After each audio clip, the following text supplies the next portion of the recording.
So, new territory, in many regards. So this month's idea was to look at fictional depictions of historical figures. So when presented with these three options, the vote went to Queen Elizabeth I. I'm surprised too. Have a care with my name, you will wear it out. Certainly one of the more iconic historical monarchs, and probably the most famous of all female monarchs in Western history, she is also more likely to pop up in narrative fiction. She led England into an unprecedented period of wealth and stability, something, golden age, yada yada. But when we're fictionalizing someone who was famously the Virgin Queen, most of that fictionalizing will center around one thing. Come on. We know she's f***ing someone. Who was she really schtupping? You know, because it had to be someone, right? Was it this guy, or maybe this guy, or maybe him? Why not? If it's a female historical figure, that's probably going to be the common thread. Anyway, like George Washington, Queenie has a ton of media to plow through, some more historical, some not. So I'm going to focus on more recent versions, starting with the more biopic-y side that are trying to be more historically accurate, and then moving towards the more squirrely. This should be interesting. Actual human who actually existed, Queen Elizabeth I.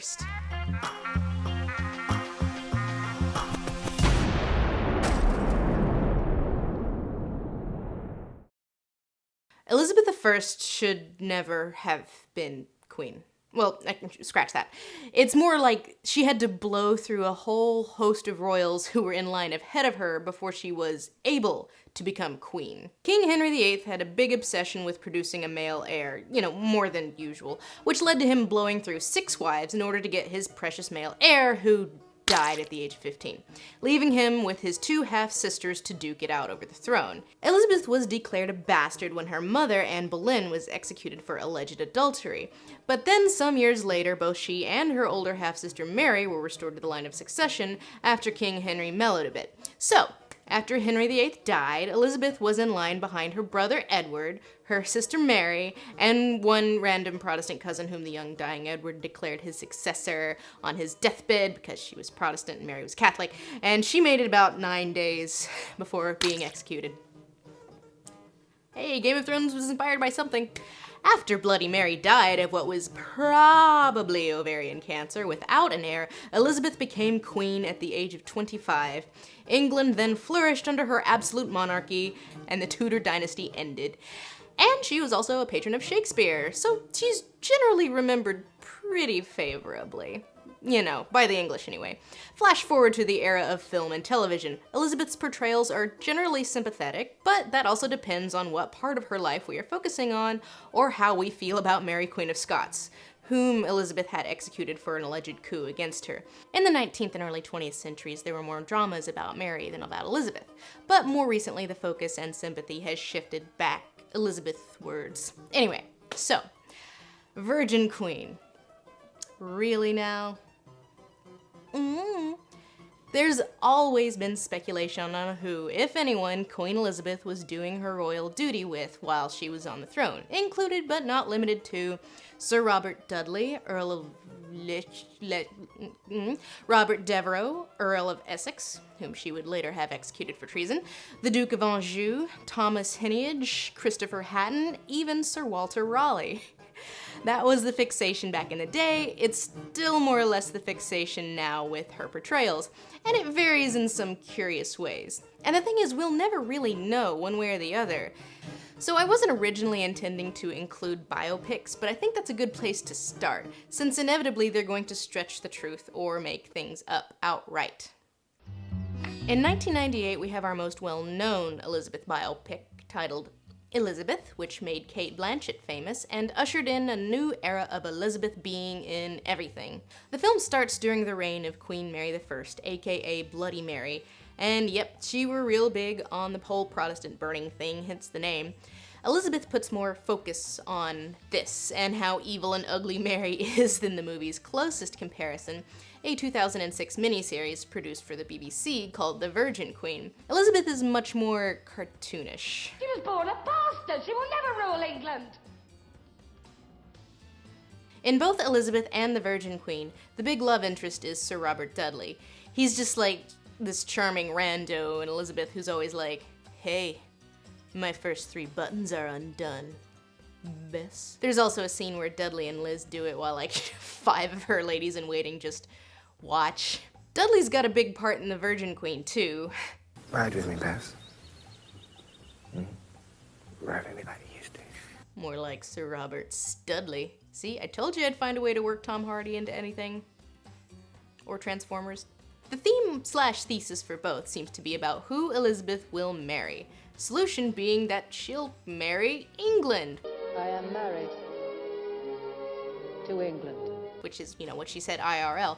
Only in The Virgin Queen, she actually stays a virgin, unlike Elizabeth. It is England I married, my lords. It shall be sufficient for me when I die that a marble headstone declares that this queen, having lived for such and such a time, lived and died a virgin. Her other option in Elizabeth is the Duke of Anjou. I am Anjou! He has an outrageous French accent. He was rumored back in the day to be a transvestite, so yeah, that element is there, and it is played for humor. What? And also, it's the reason she's like, nope. Her other big accomplishment in this movie is the settlement of the Church of England, which she manages because Bess and Geoffrey Rush are big fat cheaters, and locked the opposition in the basement. In fairness, at least they got stuff done back then. Maybe we should try that. In Elizabeth, there's this bombshell that Robert is already married like halfway through the movie. Already married. You know, she didn't know. In The Virgin Queen, she knew because everyone knew because he is an earl. I trust your wife as well. Elizabeth had a sequel called Elizabeth the Golden Age. The movie seems to be about 2 barely related things: Mary Queen of Scots in the Spanish Armada, and Elizabeth catfighting with one of her handmaidens over Sir Walter Raleigh. Once again, it starts with who's she gonna marry, and who's the love interest-ish this time, but romance novel pirate king Sir Walter Raleigh. Very stimulating. Raleigh is an abject stud with ridiculous scruff, and there's a certain do boys still think I'm hotness theme. In The Virgin Queen, it's implied that Mary Queen of Scots may have been framed in the plot to kill Elizabeth, whereas in the Golden Age, she's definitely guilty. You know, a free spirit, but guilty. In both, Elizabeth is deeply conflicted about the execution, but in the Golden Age, she's like collapsing in the hallway while the most ethereal beheading in history goes down. This singular event sends the Spanish Armada after England. You know, it was a little more complex than that, you know, whatever. Elizabeth shows up to the battle wearing man armor and gives an Aragorn speech on horseback. While we stand together, no invader shall pass. But it is not this day. And when this day of battle is ended, we meet again in heaven. Really? You know what, that kind of happened. And the Virgin Queen has this scene too, but it's a lot less silly, you know, since she's actually dressed like she'd have dressed and not like she just got a new set of fancy armor from Jaime Lannister. Historical figures Walter Raleigh and Sir Francis Drake appear to have been conflated in the Golden Age. Raleigh wasn't even at the battle against the Spanish Armada, but the beat where he marries one of Elizabeth's ladies in waiting without Elizabeth's permission, that actually did happen, and it really did piss Elizabeth off. And she did send them both to the Tower. Yeah, but in the end it's okay because she's a nice queen and babies are cute. All in all, the Virgin Queen doesn't look as good because it didn't have the budget, but it's more real, it's more believable, and therefore more satisfying. Though it definitely also has its moments of silly. Both films add a lot of drama, making the relationship between Dudley and Elizabeth a lot more tempestuous than it probably was, because she did consider him a favorite until he died, and the big reason they never married was because a bunch of nobles just put their collective feet down. See, Elizabeth wasn't dead set on never marrying from day one. She kind of teased marriage throughout her entire reign to put nerves at ease. There aren't a whole lot of depictions of a very young Elizabeth, because there aren't a whole lot of narratives focusing on Henry VIII. Showtime's sensationalist dramatization of the life of a sexy, svelte Henry VIII, played by Jonathan Rhys Meyers. Although ages are condensed, Elizabeth is aged up and Mary is aged down, so they're much closer in age than they were IRL. The scandal and intrigue of the Tudors is centered around Henry and his wives, and Elizabeth is a toddler for all but the last season, so she's barely in it except as lip service. As God is my witness, I shall never marry, said the 8-year-old. She also DGAF when her dad dies, but I cannot say I blame her. Dame Judi Dench plays Elizabeth for roughly 8 minutes in Shakespeare in Love, and won an Academy Award for it. Although this movie did win a ridiculous, inexplicable amount of Academy Awards that year, her performance is easily the most memorable thing about this entire movie. The Dench at her denchiest. Your Majesty. Speak up, girl. I know who I am. Also, hello again, Joseph Fiennes. I bet you miss late 90s Elizabethan period pieces. Yes, William Shakespeare likely did have numerous interactions with Elizabeth, as Elizabeth was a big patron of the arts, and of theater in particular. The Queen's involvement comes as basically the arbiter of a bet. Can a play show us the very truth and nature of love? Going with Romeo and Juliet might not be it, but okay. And again, she's barely in it until the very end when she comes in as Queen Ex Machina, saves the day, and tells everyone how the movie's gonna end. There was a wager, I remember, as to whether a play could show the very truth and nature of love. I think you lost it today. But even the Queen can't unmarry unhappily married Gwyneth Paltrow. Those whom God has joined in marriage, not even I can put asunder. Didn't Henry VIII start the Church of England so he could divorce willy-nilly? I think you'll find it was orange, Lord Melchett. Grey is more usual, ma'am. Who's Queen? In the British comedy Blackadder, Queenie has a crush on every boy. I've got such a crush on him. She's portrayed as an airhead and an awful person who abuses her power. The bad news is that actually there are simply hundreds of Catholics who desperately want their heads snicked off. But pretty much everyone in the show is either an awful person or a moron, so... Do I look absolutely divine and regal and yet and at the same time very pretty and rather accessible? Raleigh's in here too, and yet she's got a crush on him too, and on Blackadder, and on this guy. Basically everybody but Stephen Fry. So in Blackadder, she either has a crush on every boy or executes people willy-nilly. And if you haven't brought me any presents, I'm going to have you executed. Or both. And that's the joke. Is this a worthy topic? From one so clearly in the bloom of youth to one who would desire it still. Based on the novel by Virginia Woolf, Orlando is a story about a young British nobleman who not only stops aging and lives all the way into modern times, but also undergoes a sex change along the way, mysteriously turning into a woman. In the original novel, it was more ethereal and arbitrary. So in the film, they decided that it should be more concrete, so Queen Elizabeth herself bestows long life upon Orlando. Do not fade. Do not wither. Do not grow old. She is barely in this movie, but apparently has immortality-granting powers. Another interesting decision, this Elizabeth was played by a dude, Quentin Crisp, which might be one of the many comments on the nature of the fluidity of gender by the filmmaker, but it also might be a reference to the fact that many people, both in Elizabethan times and afterwards, thought that she was a secret man. Which, no, I'm pretty sure someone would have noticed if Elizabeth had been a boy. Well, with Henry VIII blowing through 6 wives to get one. Queen Elizabeth I! A surprise to no one, she's in Doctor Who, too. She first appears as an older Elizabeth in season 3.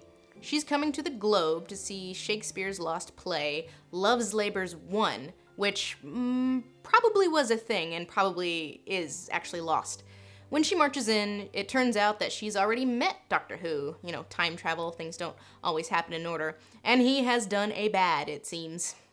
Off with his head! What? What did he do? Is someone a woman scorned? We don't see her again until the 50th anniversary special, The Day of the Doctor. Here she is much younger and, apparently, in love with the Doctor. They have apparently had a courtship. The Doctor proposes to her to see if she's secretly an evil shape-shifting alien, and when she says yes, he's like, aha! Ah, gotcha! My love? 1. The real Elizabeth would never have accepted my marriage proposal. No, Doctor. It turns out that the Queen of England would actually do that. Eventually, the Zygon does try to impersonate Elizabeth, but Elizabeth kills it and assumes its role in order to control the remainder of the Zygon fleet. And then the Doctor insults the real Elizabeth some more.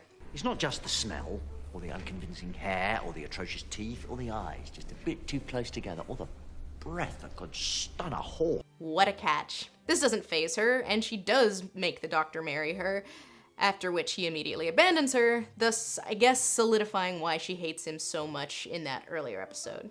My sworn enemy. What? So I guess that's why she never married. Comedy? By whom? By Anonymous, Your Majesty. Anonymous is probably Roland Emmerich's dumbest movie, and this is the guy who brought us 2012. The basic conceit of Anonymous is Shakespeare didn't write Shakespeare. This guy did. The handsome and noble and blonde Earl of Oxford, Edward de Vere. Why didn't Shakespeare write Shakespeare, you ask? Because Shakespeare was a poor, and poors can't art. In my world, one does not write plays, Johnson. What does this have to do with Elizabeth? Well, de Vere wrote anonymously because poetry was beneath him. Poetry. Earls don't poetry, but it ends up being this big conspiracy cover-up because Oxford and Queen Elizabeth I were lovers and had a secret child together who was raised as the Earl of Southampton. But then, twist, turns out de Vere is also one of Elizabeth's apparent shit-squillion bastards she's got running around the court. Nor could he have predicted that you would commit incest. So to paraphrase from the Brows Held High episode on Anonymous, you should watch it. Queen Elizabeth has so many bastard children, she lost track of them, then by sheer coincidence had an affair with one and got re-inbred pregnant, producing a super inbred double bastard who is also a possible Tudor heir. You could have been a king, Edward. And your son after you. Elizabeth doesn't seem to know that de Vere is her bio son, despite the fact that he eventually does. She also doesn't seem like batty and boy crazy and weird like Queenie, yet she'll just bang whoever. I love him! Someone tell Roland Emmerich that bastard children are kinda harder for women to keep on the DL. Man, it sure is weird that the Queen keeps disappearing for these 9-month intervals, huh? This Elizabeth is not much with the priorities. I can do what I want. And is later duped into thinking that the Earl of Essex and the ultra-bastard Southampton are trying to organize a coup against her, when really it's an oopsie-daisy misunderstanding orchestrated by the real bad guys. But upon finding out that the Earl of Southampton is his son, OG bastard dad brother de Vere begs for his life, so Elizabeth just exiles Southampton or something in exchange for de Vere's name never being on his works for some reason. None of your poems or your plays will ever carry your name. And this isn't just some weird shit that Roland dreamed up. Shakespeare truthers actually believe this. Anonymous! Choosing which versions of Elizabeth to cover in this episode was a bit of a stacked deck because there are so many out there, and what constitutes fictionalized varies really based on who you ask. Many versions try to straddle this line between dramatic and historically accurate, but they're probably going to choose drama over accuracy. Others not so much, and I think maybe they think they are?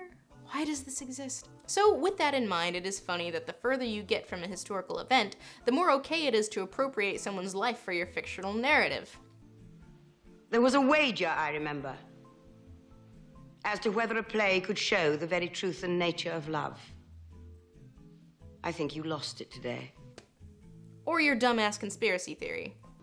None. That said, in a way, I think that makes looking at people who actually existed kind of more interesting than fictional characters. So that's it for this one. If you want to help me decide on themes for new episodes, you can do so on Patreon. And you can also support the show here. If you want to find out updates on upcoming shows, on other projects, I am on Twitter which is here. Thank you for watching, and next month we have a very special episode by popular demand. Yeah, it will be fun.